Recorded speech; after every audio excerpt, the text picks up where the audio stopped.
Praise the Lord everyone. एक बार फिर से हम आप सबों का उत्पत्ति के पुस्तक की इस अध्ययन में हृदय की गहराई से स्वागत करते हैं। हमारी शुभकामना है आपके साथ कि आपको ये किताब समझने में प्रभु अनुग्रह दे और आप बहुत अच्छे इसके नोट्स बनाइएगा, क्योंकि बड़े काम में आएगी आगे चलकर आप सबों के लिए, क्योंकि बहुत अद्भुत बातें हैं जो धीरे धीरे इनके अद्भुत रहस्यों को हम आप तक पहुंचा रहे हैं। सो प्रभु आप सबों को आशीष करे। आज इसके अगले एपिसोड में हम उत्पत्ति के 7वें अध्याय में अब हम यहाँ पर कदम रखने जा रहे हैं। सो प्रार्थना के साथ शुरुआत करते हैं। हे पवित्र पिता, धन्यवाद देते सुंदर समय के लिए कि आपने हमको एक बार फिर से अनुग्रह दिया।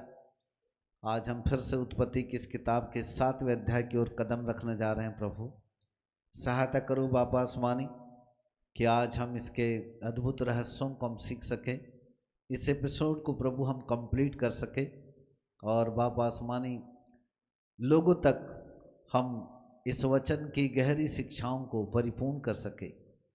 पवित्र पिता, आपके अनुग्रह की दृष्टि जैसे नूह पर थी वैसे हम पर रहे। आज आपके इस योजनाओं को समझने की शक्ति दो बाबा आसमानी, ताकि हम यहाँ के रहस्यों को प्रकट करें और आपके बच्चों तक हम बांट सकें। धन्यवाद स्वामी, आपके नाम को महिमा मिले, आदर मिले, सम्मान मिले। धन्यवाद के साथ मसीह यीशु के नाम से मांगते ग्रहण करो पिताजी, आमीन आमीन और आमीन। सो प्रेज गॉड। सारी महिमा परमेश्वर के वचन को देते हैं और एक बार फिर से हम प्रभु के इस अपार अनुग्रह को हम अपने जीवन के ऊपर रिसीव करते हैं और आपके सामने हम उत्पत्ति के 7वें अध्याय को प्रस्तुत करने जा रहे हैं ताकि आप यहाँ से सीख सके। मेरे प्रिय प्रभु के बालकों, उत्पत्ति का 7वां अध्याय 1 से लेकर 24 पद है और इस संपूर्ण अध्याय में नूह के जहाज और जल प्रलय के रहस्यों का वर्णन यहाँ पर आया है। उत्पत्ति का 7वां अध्याय में परमेश्वर ने अपनी योजना, नूह की आज्ञाकारिता, जल प्रलय के ऐतिहासिक घटना को दर्शाया है। इस अध्याय में कई ऐसे महत्वपूर्ण आध्यात्मिक और भविष्यद्वक्ताई पूर्ण रहस्य छिपे हुए। आने वाले इस समय में परमेश्वर और क्या करेगा, ऐसी कई चीज़ें जो भविष्यवाणी स्वरूप है, उन चीज़ों को भी यहाँ पर प्रकट किया गया है। परमेश्वर की बहुत ही अकाट्य योजना जो यहाँ पर हमको इस अध्याय में सुनने को और सीखने को मिल रही है, वो बहुत ही अद्भुत है। प्रभु हम सबों को आशीष करे और इस अध्याय को समझने में हमारी सहायता प्रदान करे। इस अध्याय के अब हम पहले चरण में चलते हैं। इस अध्याय को हमने 4 विभागों में तब्दील किया है। जो पहला विभाग है वो है 7वें अध्याय का 1 से लेकर 4 पद। 1 से लेकर 4 पदों में पहला विभाग पाया जाता है और उस विभाग का नाम हमने दिया है परमेश्वर की योजना और नूह को आदेश। लिख लीजिएगा। नंबर 1, परमेश्वर की योजना और नूह को आदेश। पद 1 से लेकर 4, उत्पत्ति 7 अध्याय 1 से लेकर 4 पद तक जो हेडिंग है वह है परमेश्वर की योजना और नूह को आदेश।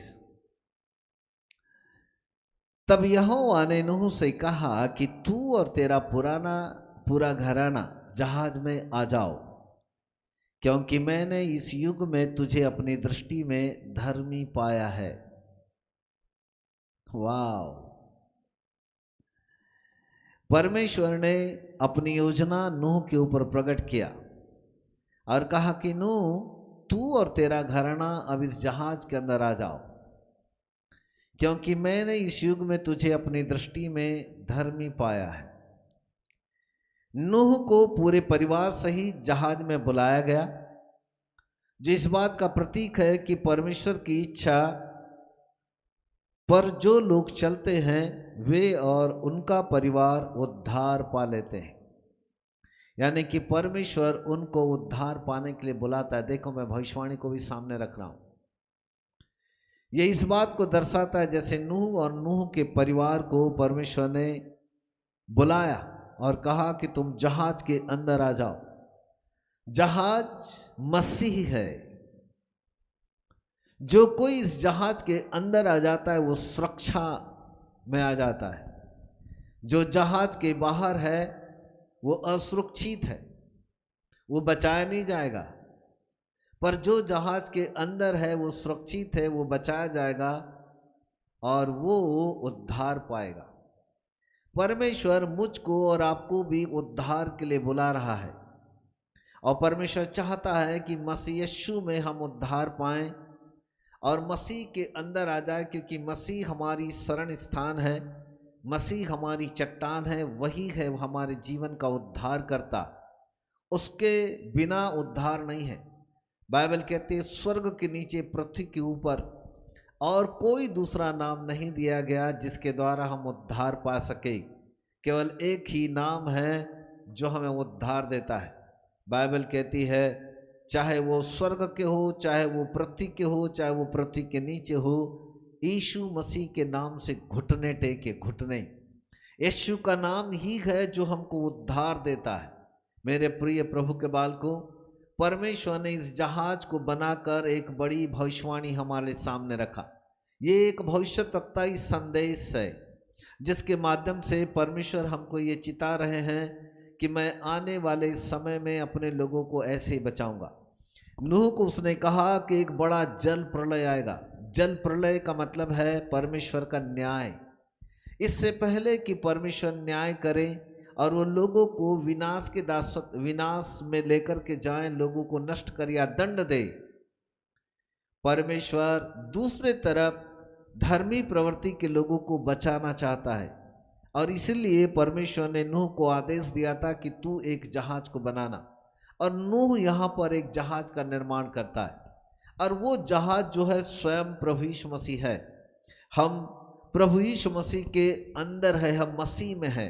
बाइबल कहती है जो मसीह में है उन पर दंड की आज्ञा नहीं। रोमियो 8:1 में लिखा है जो मसीह में है उन पर दंड की आज्ञा नहीं होती, पर जो मसीह यीशु में नहीं है वो दंड की आज्ञा है। अर्थात जो जहाज के अंदर है उनको दंड नहीं मिलेगा, जो जहाज के बाहर है वो दंड के भागी होंगे, वो दंड के भागी होंगे। अर्थात जहाज हमें मसीह यीशु में सुरक्षित रखता है और हमको उद्धार पाने के लिए मानो परमेश्वर बुला रहा है। Praise God, hallelujah.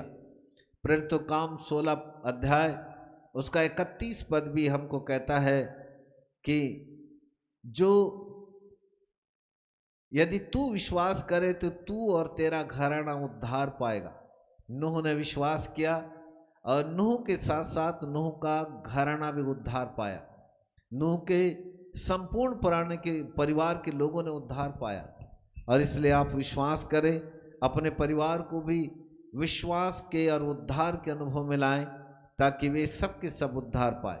धर्मी कहलाने का मतलब है परमेश्वर के अनुग्रह से सही मार्ग पर चलना, परमेश्वर के दिशा निर्देश पर चलना, परमेश्वर के सही मार्ग का अनुकरण करते हुए उस पर चलना।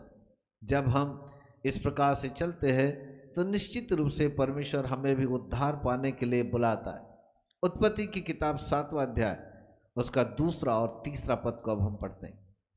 परमेश्वर ने कहा कि शुद्ध पशुओं के 7 जोड़े और अशुद्ध पशुओं के 2 जोड़े जहाज में छिप रखे जाएं, जहाज में ले लिए जाएं।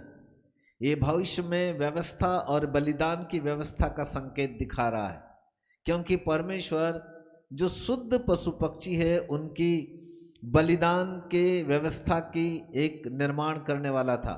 आने वाले समय में परमेश्वर एक ऐसी व्यवस्था देने वाला था जहां पर शुद्ध पशु पक्षियों की बलि चाहिए थी उसको।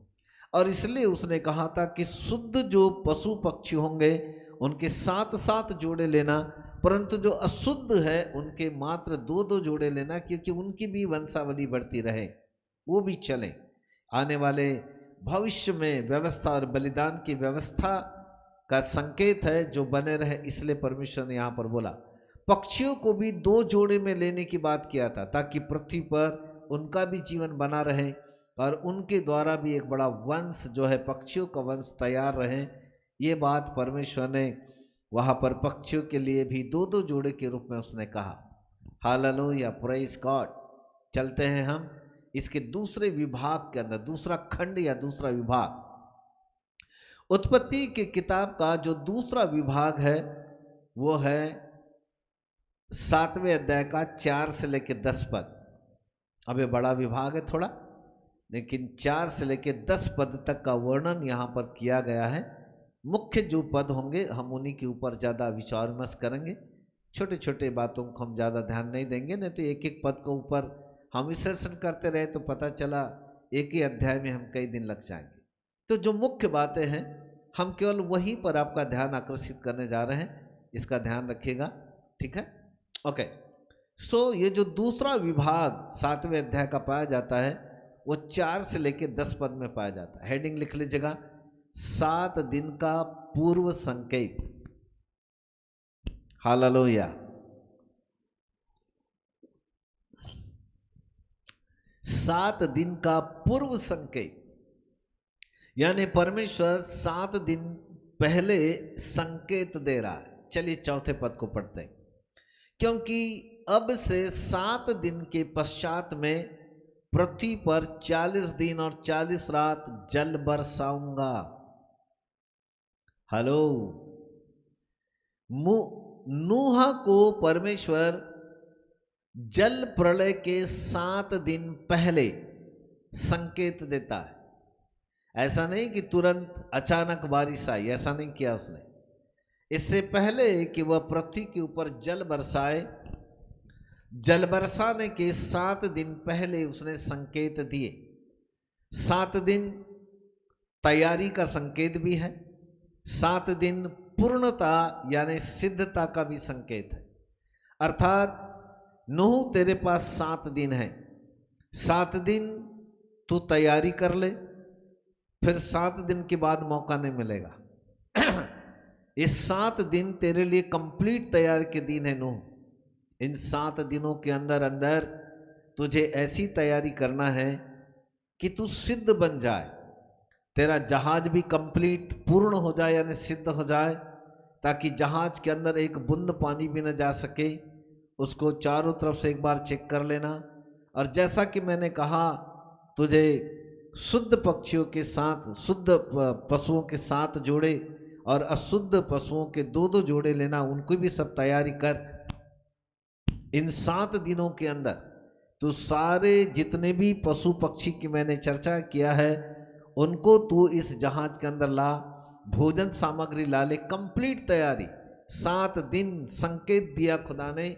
7 दिन का मतलब है पूर्ण काम पूर्ण करो, कंप्लीट करो, तैयारी करो। ये सिद्धता को, पूर्णता को दर्शाता है। एक व्यक्ति के लिए भी हमारे पास कई बार परमेश्वर ऐसे ही संकेत देते हैं। उद्धार पाने से पहले, न्याय करने से पहले, कोई बड़ा भारी परिणाम आने से पहले परमेश्वर हमको भी ऐसे ही संकेत देता है ताकि हम वहाँ पर सावधान हो जाएं, सचेत रहे और अपने जीवन को हम बचा लें। मेरे प्रिय प्रभु के बालकों, परमेश्वर के उस संकेत को समझने की कोशिश करो कि परमेश्वर हमसे किस प्रकार की अपेक्षा करता है। यदि हम उसके सांकेतिक भाषा को हम समझ गए तो निश्चित रूप से हम अपने जीवन के अंदर तैयार हो जाएंगे कि आने वाले समय में हमको कैसे बचना है, कैसे हमको आगे भी संभल करके रहना है। परमेश्वर हमें सांकेतिक भाषाओं में बात करता है और वो हमें संकेत देता है, चिन्ह देता है कि हम अपने जीवन के अंदर की तैयारी करें।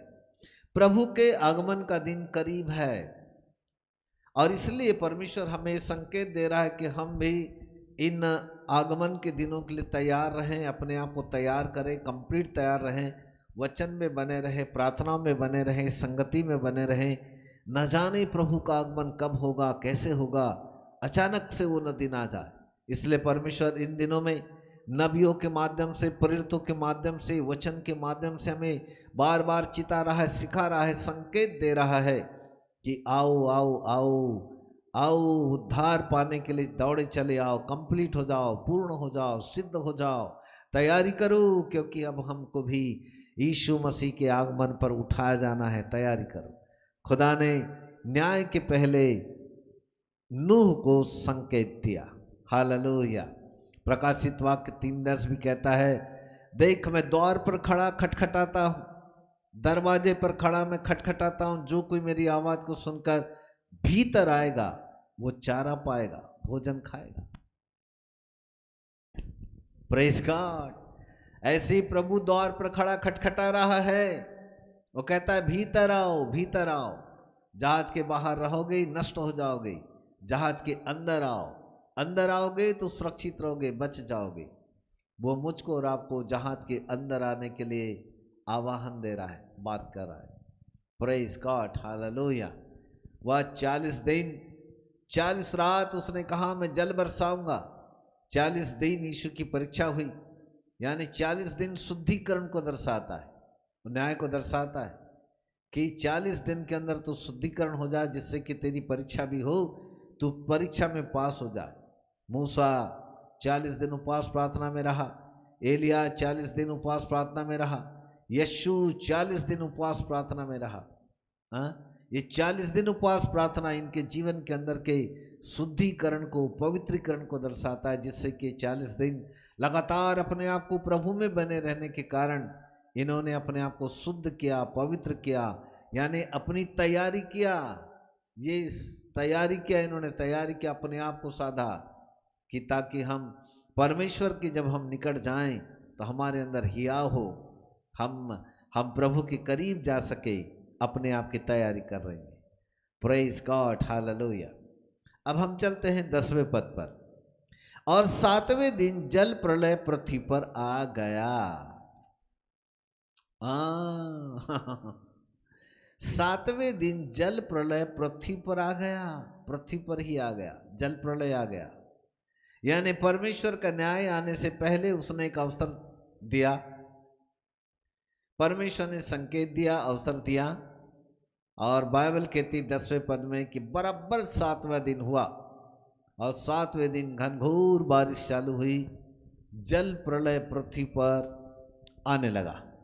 यानी परमेश्वर का न्याय अब पृथ्वी के ऊपर आने लगा। वो संकेत करता है कि वह अपनी योजनाओं को अचानक लेकिन नियोजित रूप से पूरा करता है, सबके ऊपर प्रकट नहीं करता, पर वो अपने प्रिय लोगों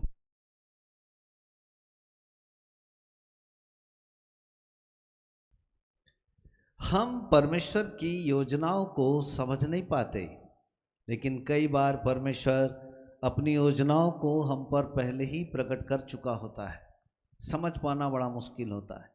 मेरे प्रिय प्रभु के बाल को, इससे पहले कि वो विनाश के दिन आए, परमेश्वर चाहता है कि हम जहाज के अंदर आए, क्योंकि अब समय समाप्त हुआ।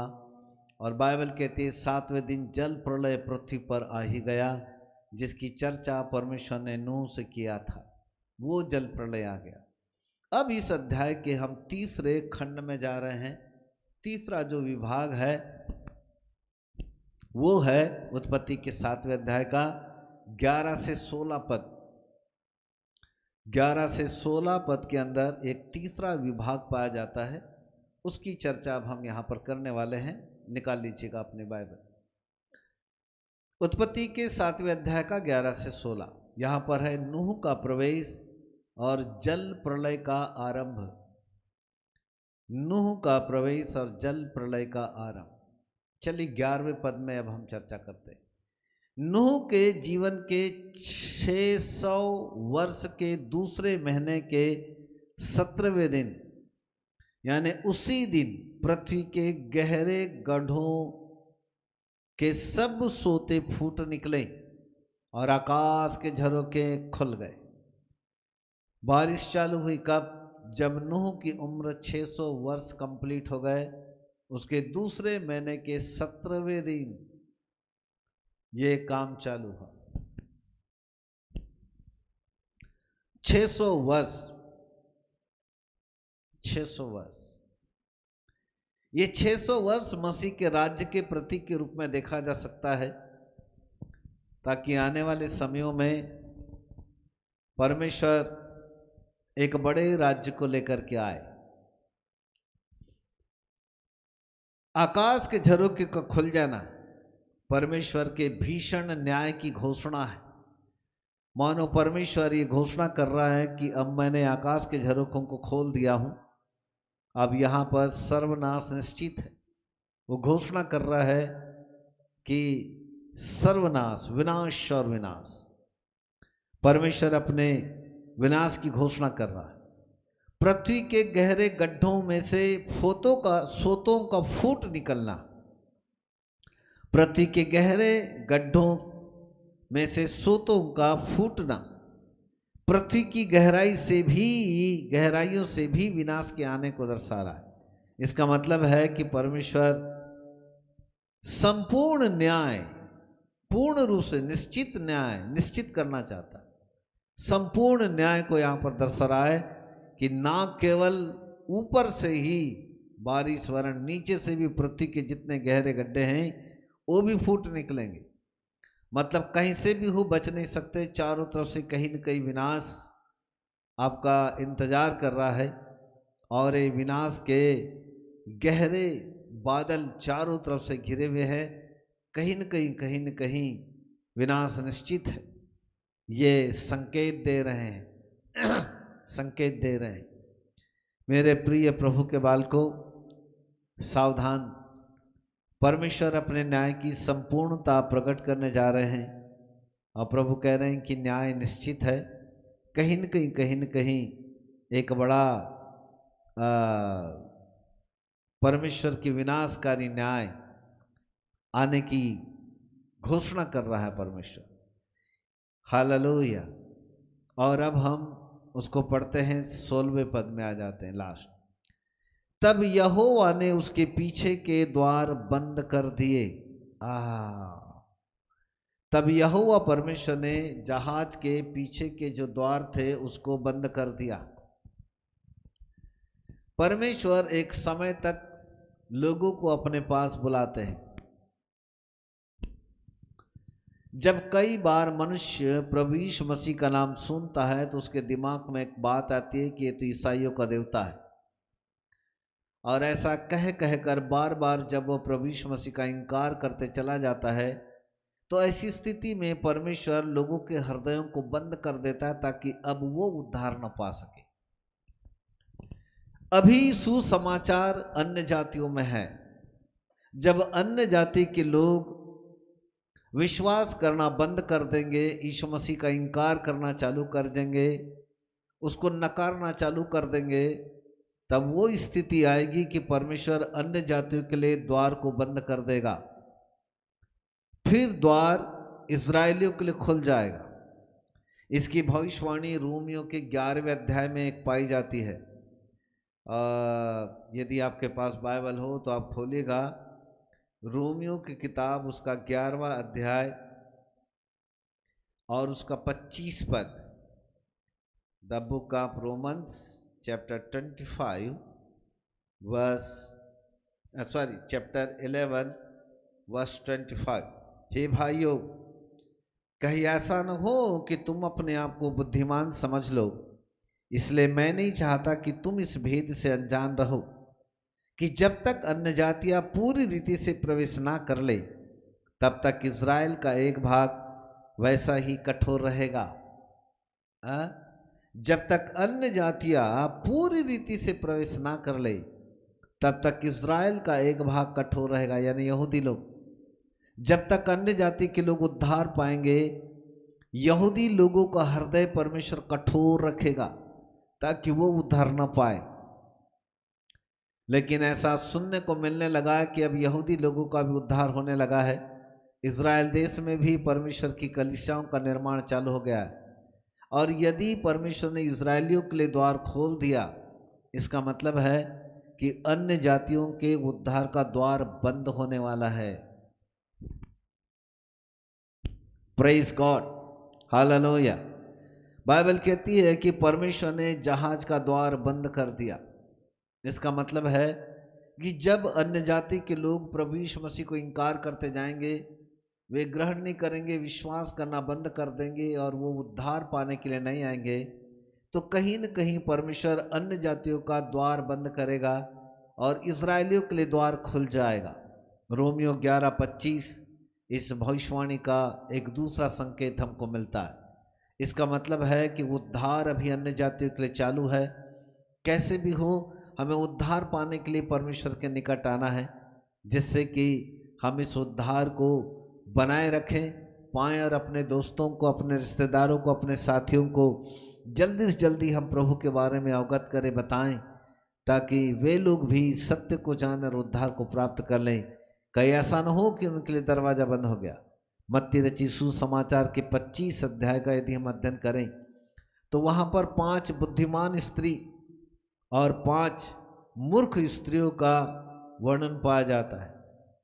तो जो बुद्धिमान स्त्रियां थी उनके पास तेल था, उनकी मसाले जल रही थी, और बाइबल और जो मूर्ख स्त्रियां थी उनके पास तेल नहीं था, उनकी मसाले बुझ गई। अचानक दूल्हे राजा का आगमन हुआ और जो बुद्धिमान स्त्रियां थी जिनके पास तेल था, जिनकी मसाले जल रही थी, उसने उनको अपने अंदर लिया। और बाइबल वहाँ पर भी कहती है कि उन स्त्रियों को, जो बुद्धिमान स्त्री थी, उनको अंदर लिया। और वहाँ पर भी लिखा है 25 उसके 10 पद में लिखा है द्वार बंद हो गया। यानी जो मूर्ख स्त्रियां थी वो दरवाजे के बाहर ही रह गई, उनके लिए दरवाज़ा बंद हो गया। फिर वो दरवाज़ा पीटने लगे और कहने लगे हम आ गए हैं, हमारे लिए दरवाज़ा खोलो। तो बाइबल कहती यीशु मसीह ने कहा, यानी दूल्हे राजा ने कहा कि मैं तुम्हें नहीं जानता, मैं तुम्हें नहीं जानता।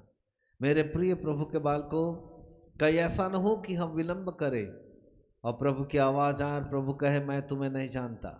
इससे पहले कि दरवाज़ा बंद हो जाए, दरवाज़ा खुला हुआ है उद्धार पाने वालों के लिए, आ जाओ। कहीं ऐसा न हो कि अन्य जातियों के लिए द्वार बंद हो जाए। Praise God, hallelujah. सो इस अध्याय के चौथे विभाग की ओर अब हम कदम रखते हैं। चौथा विभाग जो है 7वें अध्याय का, वो है 17 से 24 पद के अंदर पाया जाता है। 17 से 24 पद लिख लीजिएगा। चौथा विभाग उत्पत्ति 7 अध्याय 17 से 24 पद, और इसका हेडिंग दीजिएगा 40 दिन का जल प्रलय और संपूर्ण विनाश। 40 दिन का जल प्रलय और संपूर्ण विनाश, ये हेडिंग है इसकी। चलिए थोड़ा अब आगे बढ़ते हैं। अपने हेडिंग के अनुसार चौथे विभाग के अंदर अब हम चर्चा करने जा रहे हैं 40 दिन का जल प्रलय और संपूर्ण विनाश। 7वां अध्याय 17 से 19 पद को यदि हम पढ़े तो मैं शॉर्ट में पढ़ता हूं, आप बाइबल बाद में घर में पढ़ लीजिएगा। वहां लिखा है कि जल इतना बढ़ गया, जल इतना, पृथ्वी के ऊपर जल इतना बढ़ने लगा कि धीरे धीरे जहाज ऊपर उठने लगा। जहाज ऊपर उठा लिया गया। उसके नीचे की लाइनों को पढ़ोगे तो लिखा है कि सब ऊंचे पर्वत जल से डूब गए और पृथ्वी पर जितने जीवधारी है नष्ट हो गए। पर्वत भी जल में डूब गए, मतलब जितने बड़े बड़े पहाड़ पर्वत थे वो डूब गए, मतलब पानी अब विशाल पानी हो गया। पृथ्वी के ऊपर इतना विशाल पानी हो गया कि जितने जीव जंतु पशु पक्षी धरती के ऊपर थे वे सब नष्ट होने की कगार पर आ गए। सारे जीवधारी नष्ट हो गए, लिखा है नष्ट हो गए। माय गॉड, जहाज ऊपर उठने लगा। हालेलुया। ये यीशु मसीह के दूसरे आगमन को दर्शाता है। जब प्रभु यीशु मसीह का दूसरा आगमन होगा तो बाइबल कहती है आकाश के बादलों पर प्रभु का चिन्ह दिखाई देगा। जो मसीह में है वो पहले जी उठेंगे और जो जीवित है वो आकाश के बादलों पर प्रभु के साथ हवा में उठा लिए जाएंगे।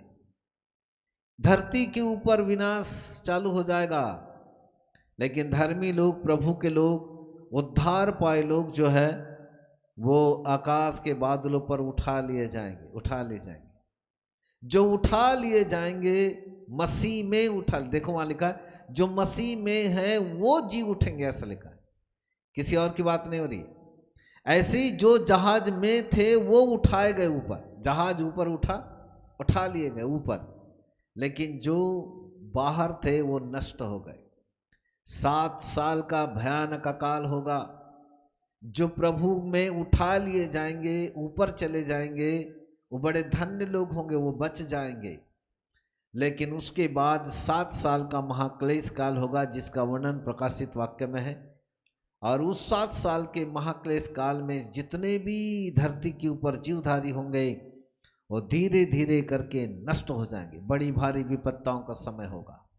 मेरे प्रिय प्रभु के बालकों, ये नूह का जहाज हमें आने वाले समय की बहुत सारी भविष्यवाणियों को दर्शा रहा है, ताकि इस जहाज के माध्यम से बहुत कुछ सीखे। ये हमारे लिए एक बहुत ही सुंदर मॉडल है और ये मॉडल हमको बहुत कुछ सिखा रहा है।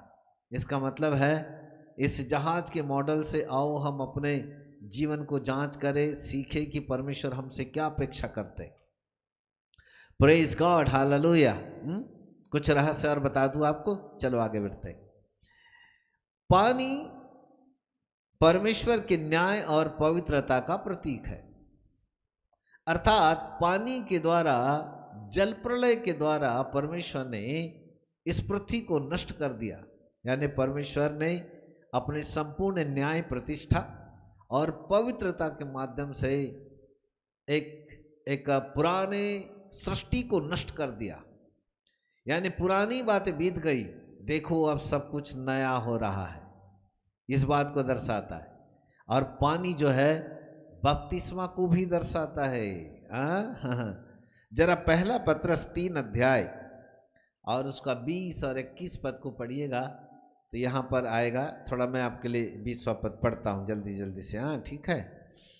जिन्होंने उस बीते समय में आज्ञा न मानी, पहला पत्रस 3, 20 और 21, जिन्होंने उस बीते समय में आज्ञा न मानी, जब परमेश्वर नूह के दिनों में धीरज धरकर ठहरा रहा और वह जहाज बन रहा था, जिसमें बैठकर थोड़े लोग अर्थात 8 प्राणी पानी के द्वारा बच गए। नूह के दिनों में परमेश्वर धीरज धीरे धरे रहा और जब जहाज बन रहा था तो उसमें 8 प्राणियों को परमेश्वर ने बचा लिया। नूह के परिवार के 8 लोग थे जिनको उसने बचा लिया। वाह वाह वाह वाह, बचा लिया लिखा है। उसी पानी का दृष्टांत भी अर्थात बपतिस्मा यीशु मसीह के जी उठने के द्वारा अब तुम्हें बचाता है। और इससे यानी बपतिस्मा से शरीर के मैल को दूर करने का अर्थ नहीं है, परंतु शुद्ध विवेक से परमेश्वर के अधीन हो जाने का अर्थ है। वाह, प्रेज गॉड। एक बार जोरदार तालियां परमेश्वर के वचन के लिए। ये पानी हमें जिस प्रकार से परमेश्वर की पवित्रता का प्रतीक है, वो हमको भी ऐसे ही शुद्ध और पवित्र करता है। वो कहता है कि परमेश्वर उन दिनों में, नूह के दिनों में भी धीरज धर के ठहरा रहा। जब वो जहाज बन रहा था तब खुदा ने 8 प्राणियों को बचा लिया। ऐसे ही बपतिस्मा भी अब उनको बचाता है, यीशु मसीह के जी उठने के द्वारा बचाता है हमको। अर्थात प्रभु यीशु मसीह की मृतकों में से जी उठा, वो मारा गया, गाड़ा गया और फिर वो जी उठा। पानी का दृष्टांत कुछ ऐसे ही है जिसका नाम है बपतिस्मा। बपतिस्मा में भी हम अपने पापों के लिए मर जाते हैं, फिर पानी के अंदर अपने पापों को लेके हम गड़ जाते हैं। और जैसे यीशु मसीह जी उठा, वैसे ही हमें नए जीवन की शुरुआत करने के लिए, नई धार्मिकता की चाल चलने के लिए हम जी उठते हैं। इसी का नाम तो बपतिस्मा है। अर्थात पुराने मनुष्यत्व को गाड़ कर नए मनुष्यत्व के लिए जी उठना, इसका नाम है बपतिस्मा।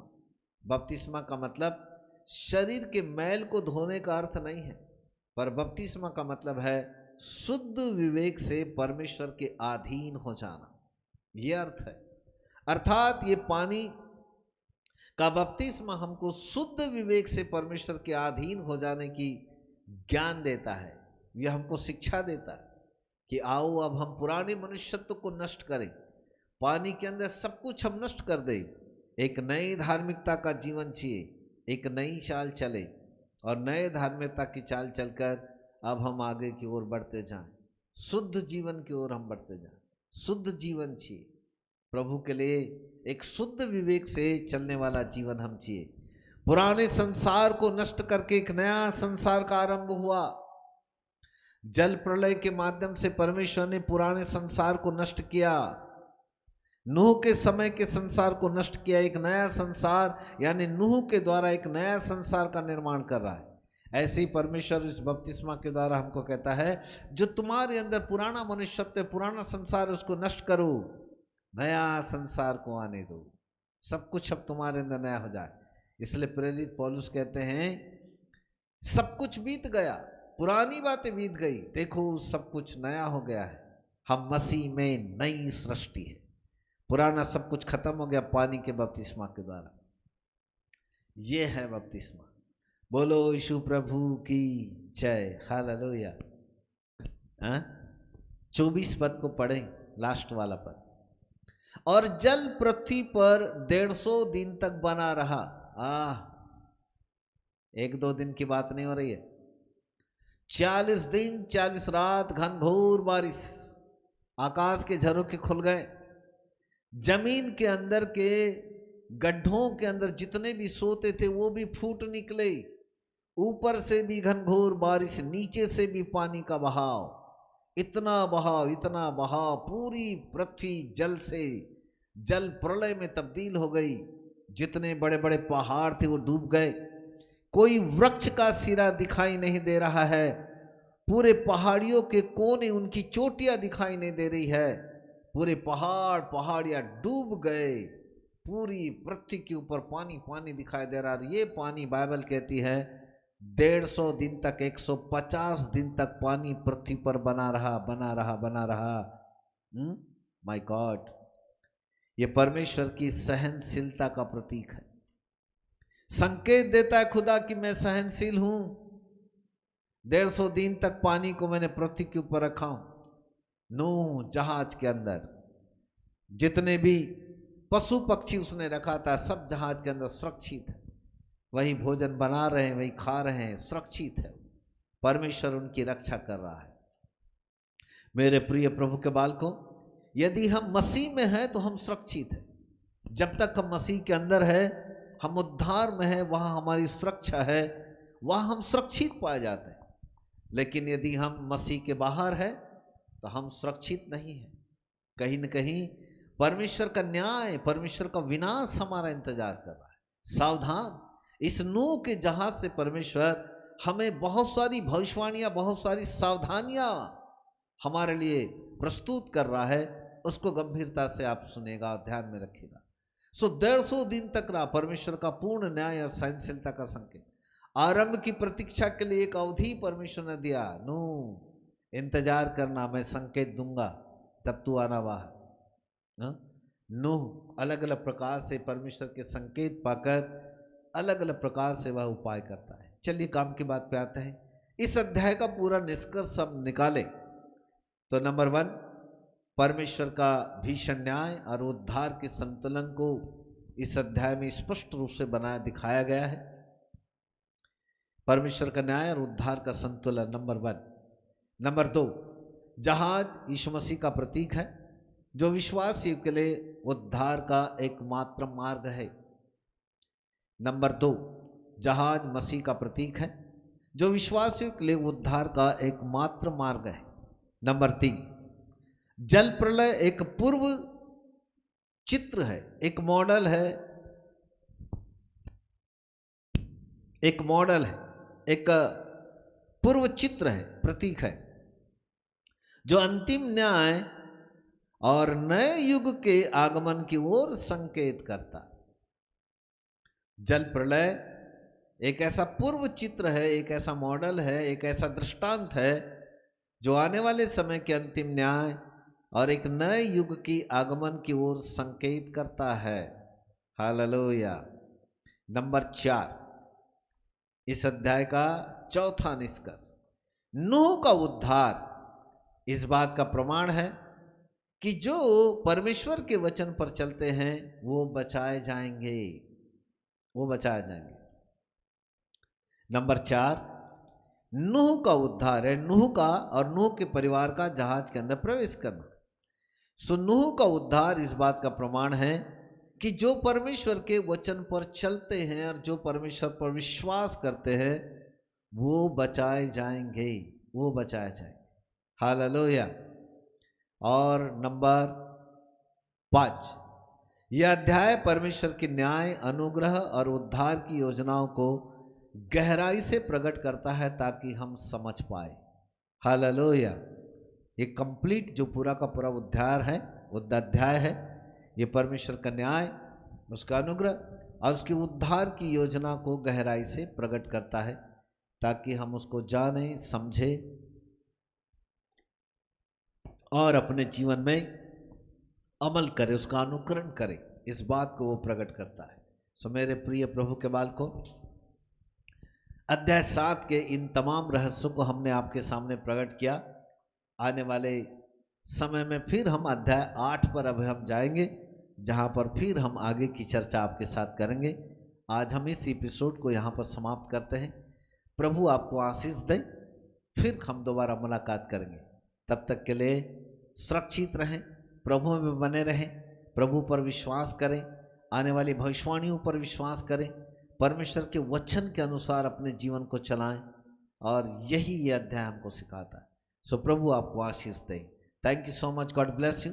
प्रार्थना के साथ समाप्त करते हैं। हे पवित्र पिता, एक बार फिर से आपके अनुग्रह की दृष्टि आपके बच्चों के जीवन के ऊपर होने पाए, समझने के लिए शक्ति दो बाप आसमानी, क्योंकि नूह के द्वारा बनाया गया जहाज कहीं न कहीं आने वाले इस समय की बड़ी भविष्यवाणियों का प्रतीक है पवित्र पिता, हम प्रार्थना करते हैं कि आपका तेज से प्रकाश आपके बच्चों के जीवन पर चमके। नासरत के यीशु मसीह के सामर्थी नाम में इसी वक्त पिता परमेश्वर, हम परमेश्वर के न्याय से बचे, उसके अनुग्रह में आ जाएं। खुदाबंदा, जैसे जहाज यीशु मसीह का प्रतीक है, जिसके अंदर प्रभु 8 प्राणी नूह का परिवार बचाया गया, हम धन्यवाद देते हैं कि हम मसीह में हैं और हम बचाए गए। उस पानी के दृष्टांत से भी पिता परमेश्वर, इस 8 प्राणियों का बपतिस्मा हो गया। ऐसा लगता है प्रभु ये पानी में से निकल करके ऊपर आ गए। आए खुदा बाप, यहाँ भी आपने एक बपतिस्मा का चिन्ह प्रस्तुत किया। हे पवित्र स्वामी, हम बपतिस्मा के ऊपर विश्वास करते हैं प्रभु, क्योंकि बपतिस्मा में हम यीशु मसीह के साथ गाड़े गए, हम यीशु मसीह के साथ जिलाए गए। जो पानी का दृष्टांत हमको प्रभु बचाता है, हम यीशु मसीह के साथ पिता परमेश्वर बचाए गए हैं। और इसलिए प्यारे प्रभु, हम धन्यवाद देते हैं। ये दृष्टांत हमें बहुत कुछ सिखाता है। हमारा पुराना मनुष्यत्व पानी के अंदर गाड़ दिया गया, अब हम नए मनुष्यत्व की चाल चलने के लिए, एक धर्मी जीवन की चाल चलने के लिए हम जी उठे प्रभु। इसके लिए भी हृदय की गहराई से धन्यवाद देते हैं। वापस मैंने एक बार फिर से आपकी सामर्थ्य प्रभु प्रत्येक लोगों के जीवन के ऊपर पाया जाए। जितने लोग हमें सोशल मीडिया में, यूट्यूब में सुन रहे हैं, उनको हम यीशु मसीह के नाम से आशीष देते, उनके पारिवारिक जीवन को आशीष देते। जिनको जॉब नहीं है प्रभु, उनके जॉब लगने की घोषणा करते हैं। जिनको आर्थिक प्रॉब्लम हो रही, उनकी आर्थिक सोर्स बढ़े, उनकी इनकम सोर्स बढ़े। यीशु के नाम में पिता परमेश्वर उनके जीवन के हर क्षेत्र में प्रभु आपकी महिमा का प्रकाश चमकता रहे। धन्यवाद पवित्र पिता, आपके नाम को आदर मिले, सम्मान मिले, महिमा मिले। और हे प्रभु, जो लोग बीमार हैं, हम प्रार्थना करते हैं उनकी बीमारियां यीशु मसीह के नाम से नष्ट कर दिया जाए, और नासरत की यीशु मसीह के नाम से प्यारे पिता परमेश्वर वे भले और चंगे रहे। धन्यवाद प्रभु, हर एक को आसमान खोल करके आशीष दीजिएगा। धन्यवाद के साथ आदर सम्मान महिमा सब कुछ आपको देते हुए महिमावंत मसीह यीशु के नाम से मांगते ग्रहण करो पिताजी। आमीन, आमीन और आमीन। बोलो यीशु प्रभु की जय। So thank you so much. यहाँ पर हम अपने शब्दों को विराम देते हैं। मिलेंगे अगले एपिसोड में। Thank you, God bless you, bye bye.